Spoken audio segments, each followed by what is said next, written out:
बिस्मिल्लाहिर्रहमानिर्रहीम, अस्सलाम वालेकुम। सैयद याह्या हुसैनी आपकी खिदमत में हाजिर है स्कोर के एक और प्रोग्राम के साथ। ईद उल अज़हा की आप तमाम देखने वालों को बहुत बहुत मुबारकबाद। आज के इस प्रोग्राम में हमारे साथ मौजूद हैं पाकिस्तान के test fast bowler Mir Hamza.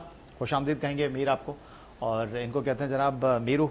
मीरू, कैसी गुजरी आपकी ईद? अल्हम्दुलिल्लाह याया भाई, पहले तो आपको भी ईद मुबारक हो और अल्लाह का शुक्र है बड़ी अच्छी ईद गुजरी है। हाँ, वो तो आपको देखकर ही लग रहा है कि बड़ी अच्छी ईद आपकी गुजरी। तो इस बार कुर्बानी के लिए क्या लेकर आए? जी याया भाई, हम तो कुर्बानी के लिए गाय बकरे काफ़ी चीज़ें लाए हैं, क्योंकि हमारी जॉइंट फैमिली है माशाल्लाह, तो हम सब एक साथ ईद करते हैं। तो कुर्बानी के लिए एक तो जानवर भी काफ़ी लाए और खाना भी बहुत खाया है। क्या बात है। तो मेरू, ये तो नहीं होता कि कुर्बानी के लिए बहुत सारे जानवर लेकर आए और जब जानवर खरीदने के लिए गए तो पीछे से आवाज आई, यार ये तो पाकिस्तान का टेस्ट फास्ट बॉलर है, इसके साथ बिल्कुल रियायत नहीं करना? इसीलिए मैं गया ही नहीं। मुझे इतना शौक भी नहीं है। मेरे छोटे भाई को बहुत ज़्यादा शौक है, तो इसलिए मैं जानवर ख़रीदने गया नहीं। लेकिन अलबत्ता जब जानवर घर आए तो बड़ा मज़ा आया। काफ़ी पूरी पूरी रात जागते थे और काफ़ी इंजॉय किया। तो ये होता है कि कोई दोस्त आया, उसने बोला यार मेरू ये क्या ले आया यार? ना बिल्कुल होता है। लेकिन दो तीन हम जो जानवर लाए उसमें तो एक इतना बड़ा नहीं था, तो लड़कों ने काफ़ी कहा भी कि यार ये क्या जानवर लाया। लेकिन जो दो थे ना वो क्योंकि मेरा जो छोटा भाई है वो बहुत एक्सपर्ट है इनमें, तो उन्होंने बड़े अच्छे माशाल्लाह हेल्दी जानवर लिए। अच्छा, पाकिस्तान टीम के साथ भी आपका एक अच्छा सफ़र हो चुका है, आप मुख्तलिफ दौरे भी किए हैं। तो सैफ़ी भाई के बारे में तो हमने सुना है कि उनको बड़ा शौक है, जानवरों को घुमाने का भी बड़ा शौक है, वो ईद से पहले जो है वो जानवर लेकर आते हैं। और कौन सा ऐसा प्लेयर है जिसको बहुत ज़्यादा शौक है, और कौन सा ऐसा प्लेयर है जिसको बिल्कुल ही शौक नहीं है?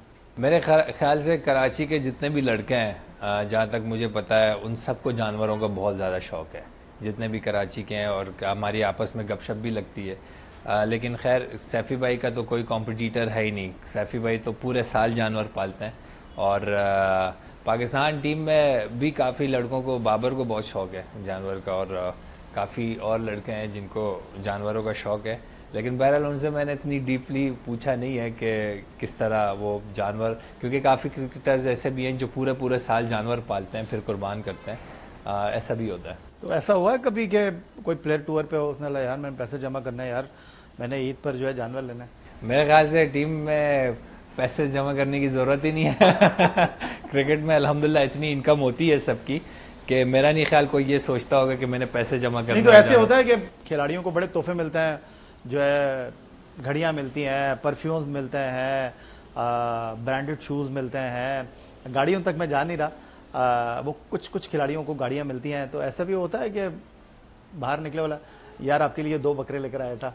नहीं नहीं नहीं, नहीं। ये तो मैंने उसमें सुना है, हमारे पठानों में काफ़ी मशहूर है लड़ाइयों में, जो अगर पड्डा ख़त्म, लड़ाई ख़त्म करवानी हो तो वो 2 बकरे साथ ले जाते हैं कि यार बस ख़त्म हो जाए इसके लिए। अच्छा, तो मीर हमजा जनाब हमारे साथ मौजूद हैं ईद के इस ख़ास प्रोग्राम में, और मीर हमजा से इसी तरह हंसते मुस्कुराते मज़ीद गुफ्तगू करेंगे। कुछ दिलचस्प सवालात भी मीरू से करेंगे एक ब्रेक के बाद एक बार फिर कहेंगे आपको खुश आमदेद। और test fast bowler Mir Hamza हमारे साथ मौजूद हैं आज ईद उल अज़हा के इस ख़ास प्रोग्राम में गुफ्तगू के लिए। कुछ दिलचस्प सवालात जो हैं वो मीर हमजा से करते हैं। ये बताइएगा कि क्रिकेट पहली मोहब्बत है या इससे पहले भी किसी को दिल दे चुके थे? वो तो आपने देखी होगी ना फिल्म, दिल दे चुके सनम।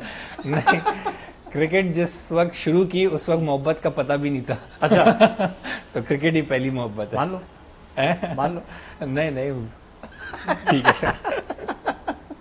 अच्छा, ये बताएं कि अगर आपको एक दिन के लिए कसाई बना दिया जाए, और वो कौन सा खिलाड़ी है जो नहीं भी बोलेगा तो आप बोलेंगे यार मैं काट रहा हूं ना तेरा जानवर? अगर मैं एक दिन के लिए कसाई बना तो मैं सैफी भाई का जानवर जरूर काटूंगा। वो बुलाए या ना बुलाए? वो बुलाए ना बुलाए, क्योंकि उनकी फिर उसके बाद जो है ना बड़ी हटनी है इस बात पे। अच्छा, ये बताइएगा कि कभी ऐसा हुआ कि कुर्बानी के दिन भी जो है वो आप लोग कुछ और करते हो? मतलब मेरा ये है कि कुर्बानी के दिन भी डाइट करते हो या पराठे और खुरमे पर ही हाथ साफ हो? नहीं नहीं, कुर्बानी के दिन कोई डाइट नहीं होती। चाहे छोटी ईद हो बड़ी ईद हो। और पराठे तो हम वैसे खाते ही हैं, लेकिन कुर्बानी के दिनों में जो मटन और जो बीफ के खाने होते हैं, सालन होते हैं, बारबेक्यू होता है, वो 3 दिन कोई डाइट नहीं होती। हाँ, ट्रेनिंग ज़रूर चलती है उन 3 दिनों में, लेकिन वो ट्रेनिंग चलती ही इसीलिए है कि ताकि हम अच्छा तगड़ा खाना खाएं। तगड़ा खाएं। लेकिन अगर मैं आपसे ये जानना चाहूँ कि फिटनेस के मामले में कि यार इस प्लेयर को तो 365 दिन जो है ना वो प्रैक्टिस की ज़रूरत है। अगर आपसे कोई कहे कि यार इस प्लेयर को तो जो है ना कुर्बानी वाले दिन भी गोश्त नहीं खाना, वो मेरे ख्याल से मैं हूँगा। उसकी वजह यह है क्योंकि यूजुअली जो एथलीट होता है वो इतना मस्क्यूलर नहीं होता। तो मेरी जो बॉडी जो फिजिक है वो मसल्स हैं, तो जब मैं प्रोटीन या स्पेशली जो बड़े जानवर का जो गोश्त हम कहते हैं, अगर जब मैं वो खाता हूँ तो मैं काफ़ी मस्कुलर हो जाता हूँ। अच्छा वो कौन सा प्लेयर है मीर आपकी राय में या आपकी नज़र में जो ईद के दिन जानवर काटने के लिए कसाई का रूप धार ले तो आपको बिल्कुल भी हैरत नहीं होगी? हाँ, ये अच्छा सवाल है। बहुत सारे होंगे उसमें। नाम नहीं ले सकता लेकिन बहुत सारे होंगे। चले इन्होंने ये भी बात कर दी, इन्होंने कहा बहुत सारे हमारे जो क्रिकेटर्स हैं अगर वो कसाई के रूप में सामने आए तो उनको बिल्कुल भी हैरत नहीं होगी। कभी ऐसा हुआ कि आप गोश्त बांट रहे हो और लोग आपको बोले भाईजान आप बॉलिंग नहीं कर रहे, चक्के चौके ना बचाएं, जरा बोटियां सही से दें हमें? ये तो बहुत ज़्यादा होता है। ये अल्फाज नहीं यूज़ करते, लेकिन ऐसा भी होता है कि आप किसी को गोश्त देते हैं, वो 5 मिनट के बाद जो है ना दोबारा घूम के वापस आ जाते हैं गोश्त मांगने के लिए। हमें तो पता नहीं होता, लेकिन फिर वो भाई बताते हैं कि भाई ये अभी लेके गया था। अब उनको फिर मना करना भी बड़ा मुश्किल हो जाता है क्योंकि वो आपकी शक्ल देख रहे होते हैं कि यार गोश्त दे दो प्लीज़। अच्छा हम सैफी भाई की बड़ी बात कर रहे हैं तो सैफी भाई के बारे में बड़ा मशहूर है कि जी जानवरों के साथ बड़ा प्यार करते हैं, ख़ासतौर पर कुर्बानी के जानवर जो हैं बड़ी चाह के साथ लेकर आते हैं। क्या ये बात उनके बारे में ठीक है कि वो जानवरों के साथ भी कप्तानी वाला ही सलूक करते हैं? नहीं, जानवरों के साथ काश हम चाहते कि वो कप्तानी वाला सलूक करते, थोड़ा उनको डांटते सुनाते, लेकिन वैसा नहीं है। वो जानवरों से बहुत ज़्यादा प्यार करते हैं। हमारे कप्तान रहे, हमें तो कभी उन्होंने देसी घी नहीं खिलाई, लेकिन वो जानवरों को देसी घी भी खिलाते हैं। ये बताएं कि आपने जिस तरह कहा कि आपके पास बकरा भी आया, गाय भी आई और बहुत सारे जानवर भी आए, कौन सा वो प्लेयर है जो कहता है यार भाई मीरू पिछली बार बहुत कम गोश्त भेजा था, इस बार ज़्यादा भेजना? नहीं, मेरे ख्याल से हम प्लेयर्स आपस में एक दूसरे को गोश्त नहीं देते। स्पेशली मैं जहाँ रहता हूँ, मुझसे शुक्र है प्लेयर सारे बहुत दूर रहते हैं तो कोई मसला नहीं है, वरना मसला हो सकता है। वरना मसला होता है, ज़ाहिर है गिला करते वो मुझसे के। अच्छा डोमेस्टिक क्रिकेट में परफॉर्मेंस दे रहे हैं और अपनी किस्मत जो है वो सेलेक्टर्स पर छोड़ देते हैं, तो ये आपने बताया कि आपका भाई ये सारे मामला देखता है, तो ये कुर्बानी के मामला भी कसाई पर छोड़ते हैं या जिस तरह अपनी सिलेक्शन जो है वो आप सेलेक्टर पर छोड़ देते हैं, कुर्बानी के मामला कसाई पर छोड़ देते हैं? यार भाई, एक तो मेरा जो छोटा भाई है बासित, वो गाय तो पहले बड़े अच्छे लाता है और उनको जो है ना कसाईयों का भी बड़ा अच्छा पता है, तो वो बड़े प्रोफेशनल कसाई लाते हैं। लेकिन मैं आपको एक स्टोरी सुनाऊंगा। एक साल हमारा ये हुआ, हमने यही कहा कि इस बार गाय कटेगी तो हम खुद कसाई बन जाएंगे सारे। हम 4 भाई थे और हमारे कज़न थे। अच्छा, अब हमने इसको बड़ा इजी लिया, तो हम जैसे ही गाय का गोश्त, पहले तो हमने कोई बहुत ही थर्ड क्लास थोड़ा गोश्त काटा, जितना भी काटा, लेकिन हुआ ये कि गाय के कोई 30% हमने गोश्त काटा है और बाकी पूरी गाय हमने ऐसे ही छोड़ दिया, हम ऊपर कमरे में चले गए क्योंकि थकन हो गई थी, ये बड़ा मुश्किल काम है। फिर अब्बू नीचे आए, उन्होंने फिर कॉल की कसाईयों को कि भाई आ जाओ, ये बाकी गोश्त तो काट दें।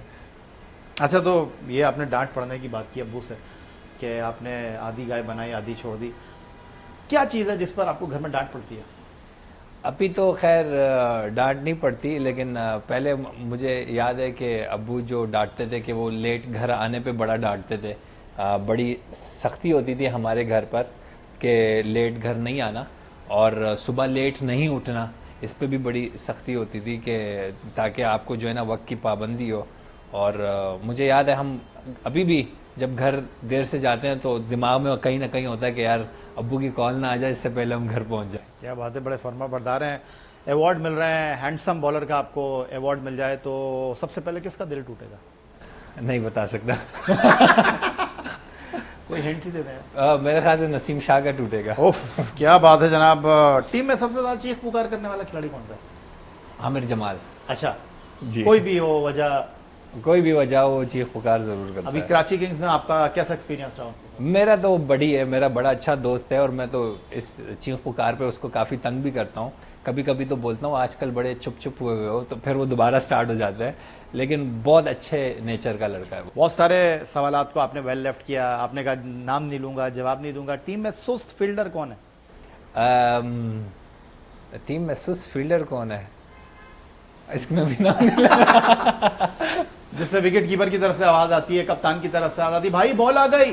हाँ, बिल्कुल आती है। आप खुद सुन लें, आपको पता चल जाएगा। कभी आपके साथ हुआ है? मेरे साथ बहुत बार हुआ है। स्पेशली ये जो हमारी 4 डे क्रिकेट होती है उसमें हम खुद भी थोड़े सुस्त हो जाते हैं क्योंकि बड़ी लंबी लंबी बॉलिंग करनी पड़ती है। लेकिन जब अभी तो खैर कप्तान भी इतना कुछ नहीं बोलते, लेकिन सैफी भाई जब होते थे तो वो बड़ा टाइट करते थे कि बॉल आ गई, बॉल के पीछे। बुनियादी तौर पर आप फास्ट बॉलर हैं और फास्ट बॉलर का जो सबसे इम्पोर्टेंट हथियार है वो बाउंसर है। तो आप कोई तीखा बाउंसर कर दें, बैट्समैन जो है वो बिल्कुल उसके ऊपर डिसीव हो जाए, तो उसके चेहरे का रिएक्शन जरा करके बताइए। वो जाहिर है अब कैसे बताऊं, लेकिन जब बाउंसर, यूजुअली मैं तो बहुत कम करता हूं, लेकिन जब कोई बॉलर करता है तो बैट्समैन को 2 रिएक्शन होते हैं। पहले तो वो यूं घबरा के देखता है कि ये क्या हो गया, लेकिन जो दूसरा सबसे मज़ेदार होता है वो घबरा के देख के वो उसको बोलता है यार ये तो नहीं करो ना। तो आप जब टेल अंडर खेलते हैं तो फास्ट बॉलर मजे लेते हैं आपसे, बाउंसर करते हैं? टेल एंडर जब खेलते हैं तो मेरी कोशिश यही होती है कि इसको बाउंसर ना करो, क्योंकि अगर आप करोगे तो बदले में आपको भी बाउंसर पड़ेगा, तो इसलिए मैं करता नहीं हूँ, ईजी रहता हूँ। क्रिकेट नहीं खेल रहे होते तो क्या कर रहे हैं? क्रिकेट नहीं खेलता तो ज़्यादातर टाइम मेरे घर वालों के साथ और नहीं, किस दोस्तों के फील्ड में साथ। होते हैं मेरा मतलब है? अच्छा, अगर क्रिकेट नहीं खेल रहा तो जाहिर है मेरा हमारे फैमिली बिजनेस है गाड़ियों का, तो मैं गाड़ियों का बिजनेस ही करता हूँ। यानी मेरा मतलब है क्रिकेट खेल के भी फायदे में, क्रिकेट ना खेल के भी पैसों में ही खेल रहे हो। अल्हम्दुलिल्लाह। तो ये बताइए कि ऑस्ट्रेलिया के दौर में हमने देखा कि आमिर जमाल के साथ एक अच्छी आपने पार्टनरशिप लगाई, अगर मैं गलती नहीं कर रहा 90 रन की आपकी शायद शराकत जी। थी वो। तो कभी ख्वाब में सोचा, कभी सोचते हैं कि यार नीचे जाके बैटिंग करूं, सेंचुरी कर दूं? एक तो ये है कि मेरी कोशिश ये होती है कि सेंचुरी तो खैर 10वें 11वें 90 नंबर के लिए बड़ा मुश्किल होता है, लेकिन मेरी कोशिश यही होती है कि अगर कोई बैट्समैन मेरे साथ होता है तो उसके साथ लंबी पार्टनरशिप करूं, या अगर T20 मैच हो तो हम 8-10 बॉलों पे जो है ना वो 20-25 रन कर दें। तो ये मेरी कोशिश होती है, और ख्वाहिश ये है कि कभी कोई अच्छा मुश्किल मैच हो उसमें मैं मैच जितवा दूँ एज ए बैट्समैन। क्या बात है जी। तो ख्वाहिश है ये कि कोई फिल्म में रोल मिले, और अगर रोल मिला तो 3 हीरोइन है आपके सामने, माहिरा खान, सबा कमर, सज्जल अली और मीरू को ये ऑप्शन हो कि आप इनमें से कोई एक हीरोइन सेलेक्ट कर लें। सनम सईद। सनम सईद का तो मैंने नाम ही नहीं लिया। इसीलिए मैंने कहा। चलो, ठीक है जी, ये तैयार बैठे हैं। अगर कोई फिल्म बनाने वाला दिलचस्पी रखता है तो ये बिल्कुल तैयार है। कोई खास वजह उसकी? मुझे उनकी एक्टिंग बहुत अच्छी लगती है। मुझे मेरे ख्याल से पाकिस्तान में अगर सबसे अच्छी एक्टिंग और डायलॉग डिलीवरी अगर किसी के पास है तो शायद सनम सईद। अच्छा, तो आप फिर किसी से रब्ता करें कि आपको किसी ड्रामे में ही काम मिल जाए आपको? नहीं, यही ठीक है, जितना है वैसे ही ठीक है। आपको लगता है कि आप अपनी मुस्कुराहट से भी किसी बैट्समैन को आउट कर सकते हैं? नहीं, मुझे नहीं लगता। बैट्समैन अगर मुस्कुरा के आउट होते तो फिर शायद मेरी फर्स्ट क्लास विकेटें 7-8 से होती हैं।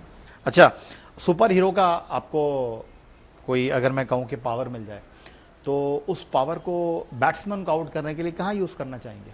अगर मुझे सुपर हीरो का पावर मिले तो मेरी ख्वाहिश होगी कि जो मेरे पास स्विंग है और उसके साथ मेरी 150 स्पीड हो जाए, तो फिर मेरा नहीं ख्याल कि बैट्समैन को आउट करना मुश्किल। अच्छा, चलें ये मुझे बताएं कि अंपायर ने आपकी गेंद पर बैट्समैन को नॉट आउट करार दे दिया और वो बहुत बड़ा आउट था, और मैच के बाद बाहर निकले, वो अंपायर बाहर खड़ा हुआ है लिफ्ट के लिए और आप आए, देंगे उसको लिफ्ट या नहीं? बहुत बार ऐसा हुआ है, बहुत बार, मतलब बहुत बार इन सेंस कि 5-6 बार ऐसा हुआ है डोमेस्टिक क्रिकेट में कि बड़े बड़े आउट होते थे, लेकिन अंपायर आउट नहीं देते थे।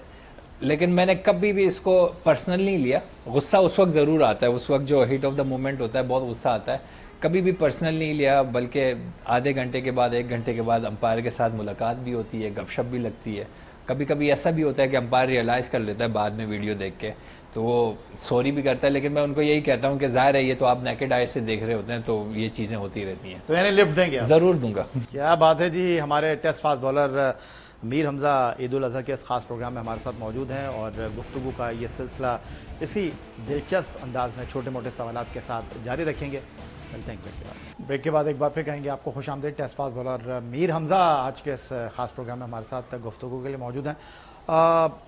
मीर, जो आप इस बार पाकिस्तान सुपर लीग खेले, कराची किंग्स के लिए खेले, इकॉनमी के हवाले से बड़ी गुफ्तगू हो रही थी कि जनाब हमारे जो बॉलर्स हैं उनका इकॉनमी रेट 10+ है, लेकिन आप 6:30 पौने 7 के दरमियान बॉल डाल रहे थे, तो मौका नहीं मिला, अफसोस है।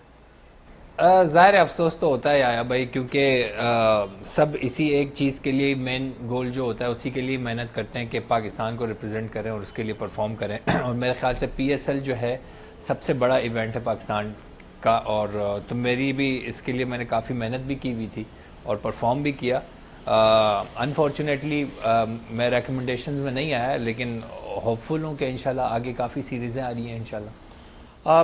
अगर हम अपने प्रीमियर बॉलर्स की बात करें तो उनका कहना यह है कि लोग बिला वजह तनकीद करते हैं कि जनाब T20 क्रिकेट में ख़ास तौर पर 10 या 9 के इकॉनमी से बॉल करना कोई बड़ा मसला नहीं है, लेकिन आपने जिस तरह इस टूर्नामेंट में 6:30 पौने 7 के दरमियान इकॉनमी से बॉलिंग की, तो आपने बताया कि ये पॉसिबिलिटी है क्योंकि आप भी उन्हीं कंडीशंस में बॉलिंग कर रहे थे जिसमें बाकी लोग कर रहे थे। आया भाई, मेरे ख्याल से मेरी ज़ाहिर T20 में एक बात मशहूर है कि आप ठीक है आउट करें, वो उसकी भी बहुत वैल्यू होती है, लेकिन जब आप डॉट बॉल्स करते हैं तो उसकी भी बहुत ज़्यादा वैल्यू होती है। मेरी टीम ने मुझे यही टास्क दिया था कि आपने पावर प्ले में आउट भी करना है, रन भी कम देना है, और तो मेरी कोशिश यही थी कि मैं अपनी जो बेस्ट बॉलिंग है वो करने की कोशिश करूं, और उस शायद कभी कभी ऐसा भी होता है कि आपकी बड़ी अच्छी फॉर्म चल रही होती है। यूजुअली वाकई T20 में ना 8 रन 9 रन के एवरेज से 10 रन की इकॉनमी से रन बनते रहते हैं, लेकिन इस बार मैं खुद भी फिजिकली बड़ा अच्छा फील कर रहा था, मेरा बड़ा अच्छा रिदम बना हुआ था, और बहुत सारी चीज़ें ऐसी हैं जो मुझे 6-7 मैचों के बाद पता चली। जैसे आपने कहा कि मुझे ये ज़रूर पता था कि मेरी इकोनॉमी बहुत अच्छी है, लेकिन ये बाद में पता चला कि पावर प्ले में भी मेरी काफ़ी अच्छी इकोनॉमी है, और 10 ओवर से 15-20 ओवर्स तक भी जो है सबसे अच्छी इकोनॉमी मेरी थी। तो मेरे ख्याल से जो मैंने मेहनत की हुई थी अल्लाह ताला ने उसका मुझे सिला दिया। T20 क्रिकेट में क्या वाकई मुश्किल है बॉलिंग करना, क्योंकि आजकल 200 रन भी चेज हो जाते हैं, और T20 क्रिकेट में अगर आप पावर प्ले में बॉल करने के लिए आए तो अगर अच्छा टाइम हो गया तो चौका है, आप अगर डेथ ओवर में बॉलिंग करने के लिए आए हैं तो वहाँ पर भी इतना आसान नहीं होता, क्योंकि वहाँ पर तो फिर सिवाय हिटिंग करने के बैट्समैन के पास कोई और रास्ता नहीं होता। या भाई T20 में बॉलिंग करना मुश्किल है, लेकिन उससे ज़्यादा मुश्किल है आप अपने आप को, अपने माइंड को कैसे, अपने नर्व्स को कैसे कंट्रोल करते हो, ये ज़्यादा मुश्किल है। अगर आपको अपने नर्व्स पे कंट्रोल है तो होता यह है कि जब आप पहली बॉल पे बाउंड्री खाते हैं, 6 खाते हैं, तो आपके दिमाग में आता है कि मैंने पहली बॉल पे 6 रन दे दिया, अब अगली 5 बॉलें मैंने कैसे करनी है। अगर आपको अपने नर्व्स पे कंट्रोल नहीं है तो आप अपने प्लान से हट के बॉल करोगे, जिससे होता यह है कि आप जो है ना आपको रन्स पड़ते हैं 15 से 13 रन 18 रन पड़ते हैं। लेकिन अगर आपको अपने नर्व्स पे कंट्रोल है तो आप ये सोचना शुरू करते हो कि ठीक है उसने अच्छी लेंथ पे छक्का मारा है, या अब मुझे इस पिच के हिसाब से, इस बैट्समैन के हिसाब से अगला प्लान क्या करना है।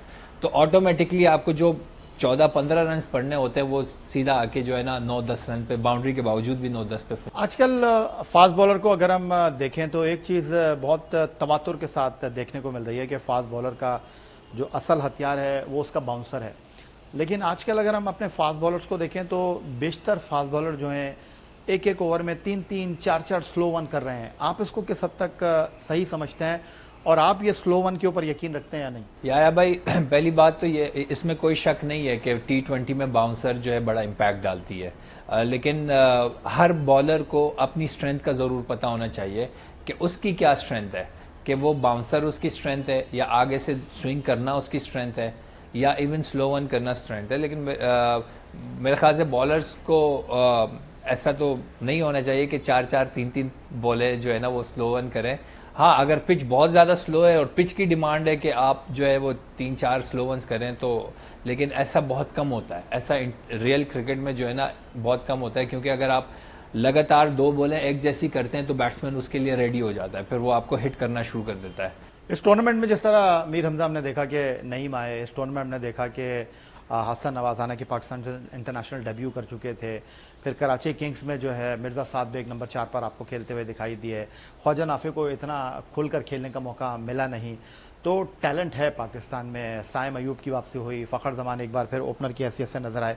मैं अगर एक फास्ट बॉलर की हैसियत से आपसे पूछूं तो आप इस बात से इत्तेफाक करेंगे कि हमारा जो बेंच है, आपको मौका नहीं मिला, लेकिन उबैद शाह हैं, सलमान मिर्ज़ा ने कलंदर के लिए बड़ी अच्छी बॉलिंग की, अली रज़ा पाकिस्तान अंडर 19 की फाइंड है, तो अब हम ये कह सकते हैं कि सिर्फ बैटिंग में नहीं बल्कि बॉलिंग में भी हमारा जो बेंच है वो काफ़ी स्ट्रांग है। कोई शक नहीं है इस बात पे कि आप अगर बैटिंग भी देख लें, बॉलिंग भी देख लें, इवन स्पिनर्स भी देख लें, तो आपको इस पीएसएल में बहुत सारा टैलेंट मिला है।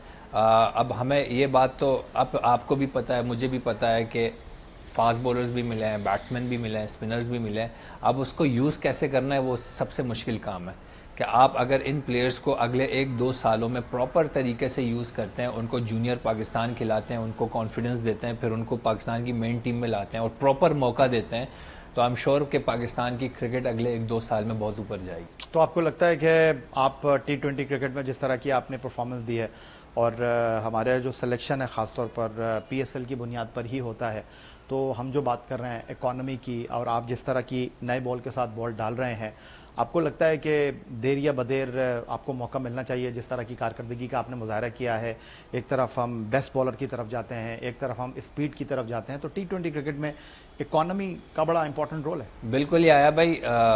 मैं होपफुल भी हूँ कि इंशाल्लाह मुझे वाइट बॉल में मौका भी मिलेगा। और दूसरी चीज़ ये है कि जो हम पेस की बात करते हैं ना, पेस एक हथियार है फास्ट बॉलर्स का, लेकिन वो सिर्फ एक वही हथियार नहीं है।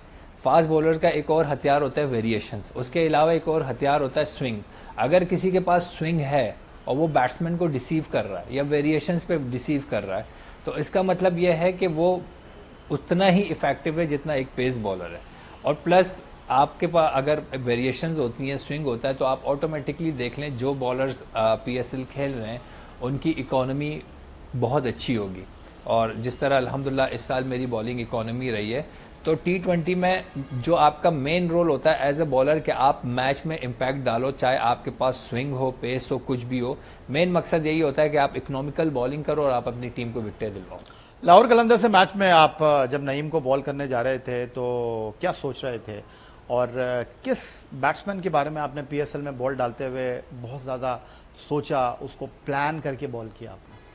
मेरे ख्याल से एक तो मैं ये नहीं बताऊंगा कि मैं क्या सोच रहा था नईम के बारे में ये भी सीक्रेट है क्योंकि आगे बहुत सारे इंशाल्लाह एडिशंस आने हैं और जाहिर है क्रिकेट है, एक दूसरे का आमना सामना तो होता ही है। लेकिन ओवरऑल मैं ये ज़रूर कह सकता हूँ कि मैं हर बैट्समैन के लिए मेरी कोशिश यही होती है कि उसके लिए, हर बैट्समैन के लिए पिच की कंडीशन के हिसाब से प्लान करूँ। तो हर बैट्समैन के लिए मेरा डिफरेंट प्लान होता है। और जहाँ तक बात आपने की कि मैं जिस बैट्समैन के बारे में सोच रहा था कि मैं इसको क्या बॉल करूँगा और कैसे बॉल करूँगा, तो उनमें से मेरे ख्याल से एक आज़म खान था कि वो बहुत अच्छा हिटर है पाकिस्तान का, नो डाउट। अनफॉर्चुनेटली वो ये इस साल बहुत आउट ऑफ फॉर्म थे, तो जिस पे हम खुश भी थे कि ठीक है लेकिन क्योंकि खुश इसलिए थे क्योंकि हमारे अगेंस्ट मैचेस ज़ाहिर है उनके खेलना है। लेकिन मैं ये ज़रूर जब मैं बॉल कर रहा होता हूँ किसी बैट्समैन को, तो आज़म खान ऐसा प्लेयर है कि जिस पे मैं सोचता हूँ कि अगर मेरी थोड़ी सी भी बॉल आगे पीछे हो गई तो इसने मुझे पनिश करना है। अब 2018 में Sheikh Zayed cricket stadium Abu Dhabi में मेरे सामने आपने ऑस्ट्रेलिया के खिलाफ सरफराज अहमद की कप्तानी में टेस्ट डेब्यू किया और इस बात को भी 7 साल हो चुके हैं। अब मुतमईन है आप कि आपको 7 साल के अरसे में जितने टेस्ट मैच मिले, ये आपको लगता है कि नहीं ये आपका टाइम है? क्योंकि मौजूदा क्रिकेट बोर्ड के अगर हम अंदर देखें तो पिछले 1.5 साल में आप टेस्ट टीम के मुस्तकिल रुकन।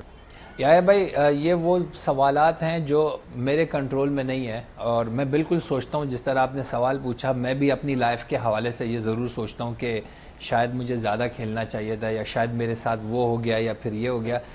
अब ये चीज़ ना फिर आपके माइंड पे और फिर आपकी बॉडी पे बहुत अफेक्ट करती है। फिर ऑटोमेटिकली आप उस तरह की मेहनत नहीं करते जो क्रिकेट की रिक्वायरमेंट है, और वो जो है ना फिर रिजल्ट पे जो है ना उसका असर आता है। बहुत बार ऐसा हुआ है कि मेरे इन चीज़ों के सोचने की वजह से मेरे रिजल्ट ख़राब हुए हैं। तो मेरे ख्याल से अब मैंने यही माइंड बनाया हुआ है कि ठीक है, जितनी क्रिकेट मुझे मिली है, अब आगे मुझे कितनी क्रिकेट खेलनी है और उसके लिए मैंने कितनी मेहनत करनी है, सिर्फ रेड बॉल नहीं, वाइट बॉल में भी, चाहे PSL हो, इंटरनेशनल हो या कोई भी दुनिया की लीग हो, मैं अपने आप को मेंटली और फिजिकली उसके लिए रेडी करता हूँ। क्या मैं ये कह सकता हूँ कि हमारे जो मौजूदा क्रिकेटर्स हैं वो इस चीज़ पर तवज्जो रखते हैं, या उनके मैनेजर्स के इंस्टाग्राम पर इसके कितने फॉलोअर्स हैं, फेसबुक पर कितने हैं, ट्विटर के ऊपर कितने हैं जिसको अब एक्स कहते हैं, टिकटॉक पर इसकी कितनी वीडियोस हैं, क्या ये बात दुरुस्त है?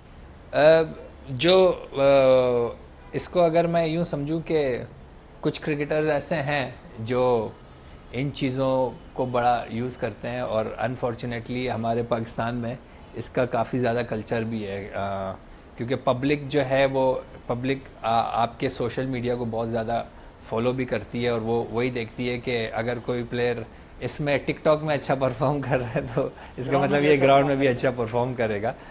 लेकिन एक्चुअल जो परफॉर्मेंस होती है वो ग्राउंड में होती है, और इम्पैक्टफुल परफॉर्मेंसेस होनी चाहिए। ऐसा नहीं होना चाहिए कि किसी ने एक अच्छी विकेट ले ली या एक छक्का मार दिया तो वो पाकिस्तान टीम में खेलना चाहिए, बल्कि हमें ये देखना चाहिए कि इस प्लेयर ने मैचेस कितने जितवाए हुए हैं, या मैच कंडीशन किन प्लेयर्स ने चेंज किया, चाहे वो बॉलिंग हो या बॉलिंग हो। तो आप बहैसियत क्रिकेटर इन चीज़ों पर यकीन नहीं रखते, क्योंकि हमने आपको सोशल मीडिया पर ज़्यादा एक्टिव नहीं देखा।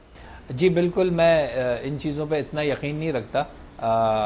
मेरे ख्याल से इन चीज़ों से ज़्यादा मेरे लिए ये ज़रूरी है कि मैं अपनी इस चीज़ की प्रैक्टिस ज़्यादा कराऊँ कि मैं अपनी टीम के लिए मैच कैसे चेंज कर सकता हूँ, ताकि जब भी मैं इंटरनेशनल क्रिकेट में जाऊँ तो मैं इम्पैक्टफुल परफॉर्मेंस करूँ। होता ये है कि अगर मैं टिकटॉक पे एक विकेट से अगर वायरल होना शुरू हो गया, या इंस्टाग्राम या फेसबुक पे, तो और उसकी वजह से, मैं सिर्फ अपनी बात नहीं कर रहा, एक पर्टिकुलर बात कर रहा हूँ, उसकी वजह से अगर मैं टीम में आ गया तो मेरा तो होमवर्क नहीं है कंप्लीट। मुझे तो ये नहीं पता कि टीम के लिए मैच कैसे जीतना है, या मुश्किल और प्रेशर सिचुएशन में अपनी टीम को इम्पैक्टफुल परफॉर्मेंस कैसे देनी है। वो तभी होगा जब आप ग्राउंड में रहेंगे और ग्राउंड में लंबी लंबी परफॉर्मेंसेस करेंगे, तभी आप मेंटली और फिजिकली रेडी रहोगे। नाम तो आप यहाँ पे नहीं बताएंगे, तो मैं वैसे पूछ लेता हूँ आपसे। 2018 में टेस्ट डेब्यू आपने किया, 7 साल हो गए इंटरनेशनल क्रिकेट खेलते हुए। पीएसएल में इस तरह की ज़्यादा बातें होती हैं, या फिर पीएसएल के अलावा डोमेस्टिक क्रिकेट में इस तरह की बात होती है, या पाकिस्तान की टीम के ड्रेसिंग रूम में आपसे इस तरह आपके दोस्त बात करते हैं, यार मीरू भाई सोशल मीडिया पर एक्टिव करो अपने आप को, मैनेजर रखो अपने साथ, देखो यहाँ से वहाँ माहिदा होता है, लोग कैसे आपको फॉलो करते हैं? होती है? बिल्कुल होती है। आपका क्या जवाब होता है? मेरा यही जवाब था, मैं कोशिश करूंगा क्योंकि या तो आप, मेरे ख्याल से ये चीज़ जो लोग चला रहे हैं उसको फ़ायदा भी हो रहा है, लेकिन बात वही है कि मेरा जो मेन फोकस होता है, मुझे ऐसा लगता है कि अगर मैं वहाँ जाऊँगा तो मेरा जो एक्चुअल फोकस है मैं उससे हट जाऊँगा। तो मेरा मेन फोकस यही होता है कि ग्राउंड में रहूँ और ग्राउंड में परफॉर्म करूँ।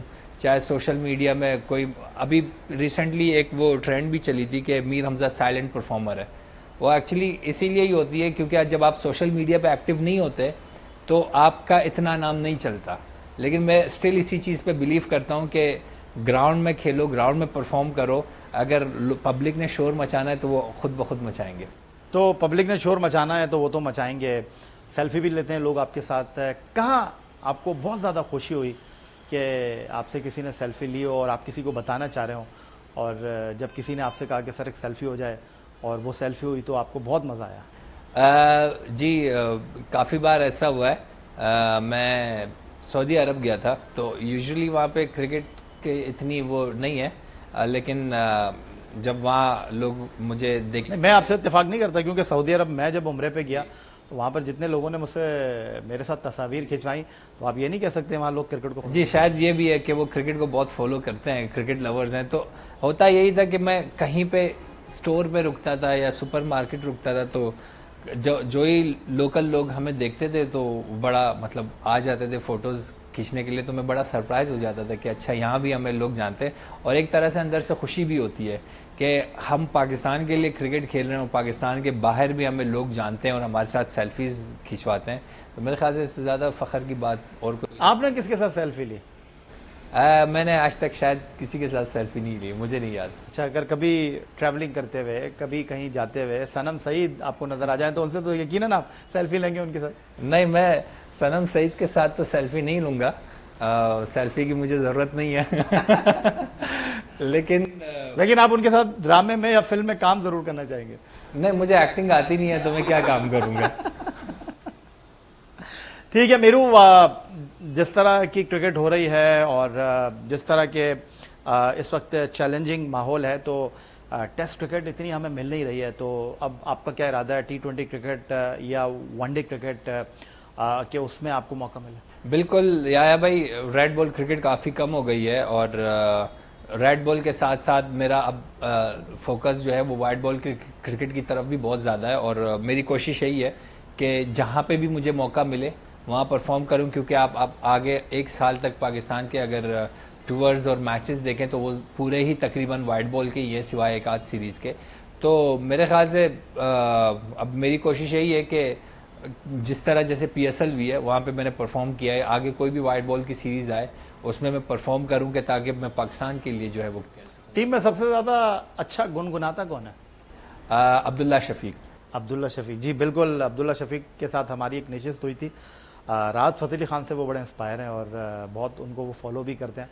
और आप कैसे गुनगुना लेते हैं? मैं बिल्कुल भी अच्छा नहीं गुनगुनाता, लेकिन अब्दुल्ला शफीक बहुत अच्छे गुनगुनाते हैं और आज़म जो है बड़ा अच्छा गिटार बजाते हैं।